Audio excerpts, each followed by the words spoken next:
안녕하세요, 크립토 노마드입니다. 요즘 메타버스는 하나의 트렌드이자 시대 변화의 산물로 인식되는 모습입니다.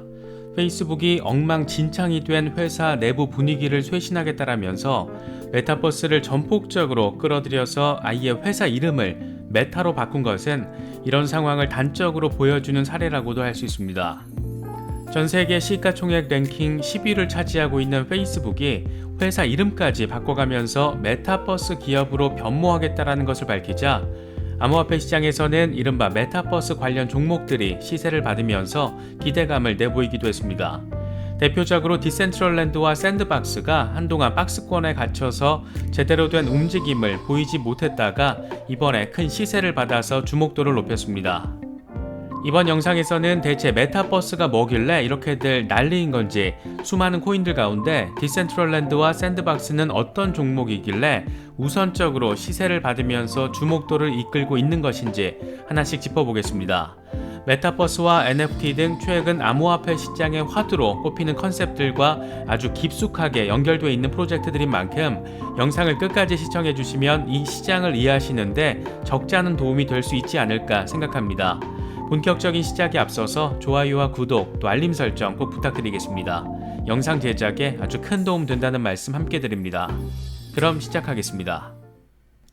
페이스북이 메타버스를 껴안는 수준이 아니라 아예 메타버스 기업이 되겠다고 회사 이름까지 개명을 한 것은 나름의 의지로 평가받고 있습니다.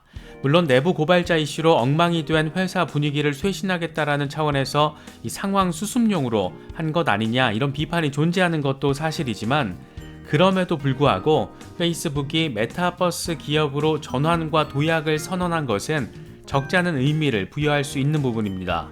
본격적인 프로젝트 분석에 앞서서 대체 메타버스가 뭐길래 이렇게까지 난리인 건지 그 개념부터 짚어보겠습니다. 이 부분은 크립토 로미가 정리했습니다. 메타버스는 가상을 의미하는 메타와 세계를 의미하는 유니버스의 합성어입니다. 쉽게 말하면 3차원 가상 세계를 의미합니다. 메타버스를 이야기할 때 네 가지 개념이 등장하는데, 가상현실과 증강현실, 그리고 혼합현실과 확장현실입니다. 가상현실은 컴퓨터로 만들어진 가상세계에서 사람이 실제와 같은 체험을 하게 만드는 것입니다. 이번에 살펴볼 디센트럴랜드는 가상현실에 해당합니다. 증강현실은 2D 또는 3D로 표현되는 가상의 물체를 현실 공간과 겹쳐 보이게 하면서 상호작용을 하는 환경을 구현합니다. 한때 선풍적 인기를 끌었던 포켓몬고가 대표적인 증강현실 기술이 적용된 사례입니다.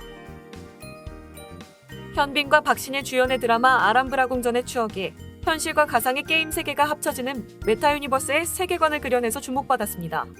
메타버스 열풍이 불기 한참 전에 메타버스 세계관을 담았던 드라마여서 상당히 선고한적인 작품이기도 했습니다. 이 작품도 증강현실이 핵심 소재로 사용됐습니다. SM 엔터테인먼트의 걸그룹 에스파 역시 아바타와 실존 인물을 넘나들며 활동하는 메타버스 걸그룹입니다. 이수만 대표가 가상현실이라는 시대적 트렌드를 잘 읽고 현장에 적시에 적용했다는 평을 받는 이유입니다. 메타버스 세계는 현재 세계 곳곳에서 펼쳐지고 있습니다. 미국에서는 10대를 중심으로 메타버스 게임인 로블록스가 열풍을 일으키면서 주식시장에서 로블록스 역시 엄청난 관심 속에서 시세 폭등을 경험했습니다. 얼스투라는 가상의 지구에서는 부동산 구매가 전 세계적으로 이어지고 있습니다. 현실 세계의 부동산 열풍이 가상세계에서도 비슷하게 이어지고 있는 것입니다. 얼스투라는 가상지구에서 서울 광화문의 땅 일부를 일본인이 소유한 것으로 나타나자 이 땅을 매수하기 위해 시세가 급등하는 총극 아닌 총극이 벌어지기도 했습니다. 현실과 가상을 뛰어넘으면서 가상의 자산 역시 현실의 자산처럼 거래가 되고 있다는 점에서 메타버스의 세계가 가진 핵심 컨셉은 크립토 자산과 공통분모를 형성하고 있습니다. 즉, 여기서 중요한 것이 NFT라는 점을 생각해보면 메타버스와 NFT는 밀접한 비즈니스 모델을 구축하고 있다고 볼 수 있습니다. 지금까지 크립토 로미였습니다. 이런 메타버스 세계관을 블록체인 위에서 구축한 대표적인 프로젝트 가운데 하나가 바로 디센트럴랜드입니다. 디센트럴랜드는 저커버그가 직접 메타버스 미래 비전을 선언한 직후부터 시세 급등을 보였는데, 사실 종목 자체는 꽤 펀더멘털이 훌륭하다라는 평을 받는 그런 프로젝트입니다. 디센트럴랜드는 이더리움 기반의 가상현실 플랫폼입니다. 디센트럴랜드의 가상현실 세계에서 사용자는 토지를 매매할 수가 있는데, 여기서 사용하는 암호화폐 토큰이 마나입니다. 마나와 디센트럴랜드는 사실상 동의어로 사용되고 있는 그런 모습입니다. 마나를 통해 거래를 하게 되면 해당 거래 정보는 모두 이더리움 스마트 컨트랙트에 기록이 됩니다. 내가 땅을 매수하면 블록체인 원장에 기록이 되기 때문에 소유권을 인정받을 수 있게 됩니다. 따라서 추후 더 비싼 가격으로 땅을 매도하게 되면 수익을 창출할 수 있는 겁니다. 이런 소유권이 블록체인 원장에 기록된다는 점에서 게임은 게임인데 실제 수익과 수익 창출과 연관되어 있습니다.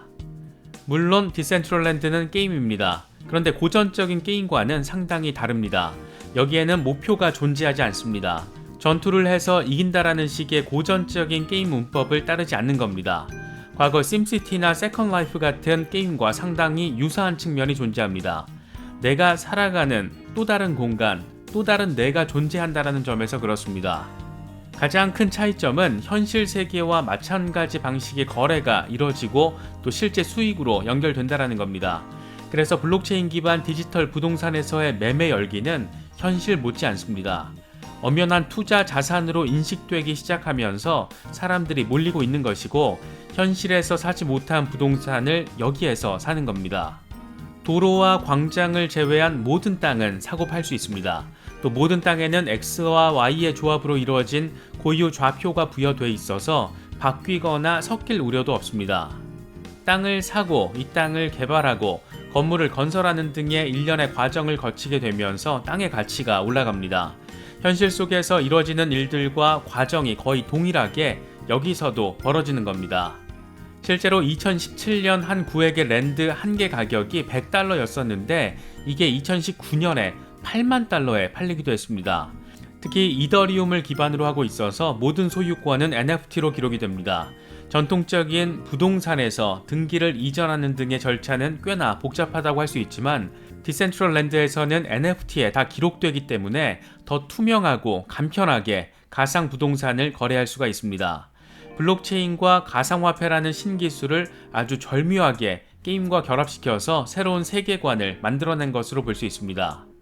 디센트럴랜드는 2021년 10월 29일 코인마켓캡 기준 시가총액 24억 달러 수준으로 전체 랭킹은 61입니다. 디센트럴랜드는 그레이스케일의 선택을 받은 코인이기도 한데 같은 날 기준 그레이스케일은 만화 1,800만 개를 소유하고 있습니다. 세력도 투자하는 코인이라는 점에서 큰 관심을 받았던 종목이기도 합니다. 메타버스라는 단어는 1992년 닐 스티븐슨의 SF 소설 스노우 크래쉬에서 처음 등장했습니다.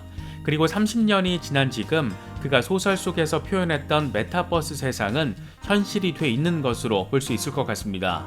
가상자산에 관심 있으신 분들에게 디센트럴랜드는 한 번쯤 분석해볼 만한 가치가 있는 그런 프로젝트가 아닐까 생각됩니다. 이어서 페이스북 메타버스 수혜주로 주목받은 프로젝트는 샌드박스입니다. 샌드박스는 2021년 10월 29일 하루 전과 비교했을 때 20% 정도 시세를 받으면서 1,300원대에서 거래가 되고 있습니다. 샌드박스는 NFT를 활용해서 자신만의 복세를 제작하는 게임 더 샌드박스에서 사용되는 코인입니다. 제작사 더 샌드박스는 아르헨티나의 블록체인 게임 개발사로 2011년에 출시가 됐습니다. 샌드박스는 제작자가 블록체인에서 복셀 자산과 게임 경험을 통해서 수익을 창출할 수 있는 커뮤니티 기반 플랫폼이라고 할 수 있습니다. 특히 전 세계 가장 유망한 10가지 블록체인 게임 가운데 하나로 선정되면서 관심을 받기도 했었는데 게임 속에서 자신만의 복셀 게임을 만들어서 수익을 창출할 수 있다는 점에서 현실과 가상을 넘나드는 메타버스 세계관을 가지고 있습니다. 더 샌드박스의 전체적인 구조는 크게 세 가지로 나눠서 바라볼 수가 있습니다. 복셀 아이템과 캐릭터를 사용자가 직접 제작할 수 있는 복스 에딧, 아이템을 직접 거래할 수 있는 마켓플레이스, 아이템들을 활용해서 게임을 제작할 수 있는 게임 메이커, 이렇게 세 가지로 나눠져 있습니다. 샌드박스를 이해하기 위해서는 먼저 게임의 기본이라고 할 수 있는 복스 에딧의 개념을 알 필요가 있어 보입니다. 복스 에딧을 통해서 사용자는 자신만의 3D 콘텐츠와 애니메이션 등을 제작하고 이걸 NFT로 변환해서 판매할 수가 있습니다. 게임 유형은 슈팅 게임부터 RPG, 어드벤처, 배틀로얄 이렇게 다양한 종류가 포진해 있습니다. 복셀 에디터 소프트웨어인 복스 에딧을 통해서 아티스트가 직접 자신의 자산을 이렇게 만들 수 있는 겁니다.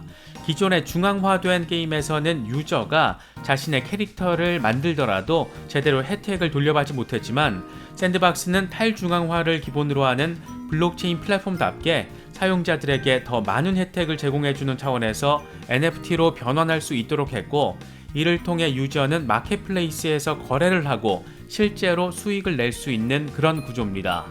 이런 거래를 가능하게 하고 수익화로 연결시켜 주는 게 바로 샌드 토큰입니다. 샌드 토큰은 더 샌드박스 생태계에서 사용하는 암호화폐로, 사용자가 이 샌드 토큰을 사용해서 NFT 형식의 다양한 콘텐츠를 거래할 수가 있습니다. 샌드 토큰을 사용하기 위해서는 게임 메이커를 이용해야 하는데, 여기서 가상 공간인 랜드를 소유할 수가 있고 이벤트 개최, 게임 호스팅 이런 것들이 가능합니다. 랜드를 대여해서 수익을 창출하는 것도 가능합니다. 샌드박스 메타버스를 구성하는 맵의 랜드는 모두 116만 6,464개입니다. 정리하면 사용자는 자신의 자산을 NFT로 만들어서 판매할 수가 있고, 자신의 토지를 구입해서 개발한 뒤에 가치를 높이거나 또 대여를 통해서도 수익을 올릴 수 있는 겁니다. 디센트럴랜드의 수익 구조와 거의 비슷하다고 보면 될 것 같습니다. 샌드박스 역시 이더리움 기반입니다. 따라서 샌드 토큰 역시 지분 증명 방식을 사용하고 있고, 스테이킹을 하면 이자 수익을 낼 수도 있습니다. ERC20 유틸리티 토큰이기 때문에 이더리움 블록체인에서 거래를 할 수도 있고, 가스비 수수료는 플랫폼에서 지불하기 때문에 사용자에게는 부담을 주지 않는 구조를 가지고 있습니다. 샌드박스는 2021년 10월 29일 코인마켓캡 기준 시가총액 9억 8천만 달러로 전체 랭킹은 101위입니다. 시총 사이즈는 디센트럴랜드급은 아니지만 미들캡 사이즈로 대표적인 NFT 종목으로 볼 수 있을 것 같습니다. NFT 시장은 새롭게 생겨나는 마켓으로서 엄청난 확장성을 보이고 있습니다. 이 시장의 변화 상황, 특징도 함께 살펴볼 필요가 있을 것 같은데, 이 부분은 크립토 리플리가 정리했습니다. NFT 시장은 최근 2년 동안 8배나 성장했습니다. 이것만 봐도 NFT의 확장 속도는 엄청난 수준이라는 점을 느낄 수 있습니다. NFT는 무엇보다 저작권 이슈를 블록체인을 통해 해결할 수 있다는 점에서 문화예술계에서 집중적인 관심을 받고 있습니다. 최근에는 가수 박진영이 두나무와 함께 NFT 사업에 진출한다는 소식이 전해지면서 관심받기도 했습니다.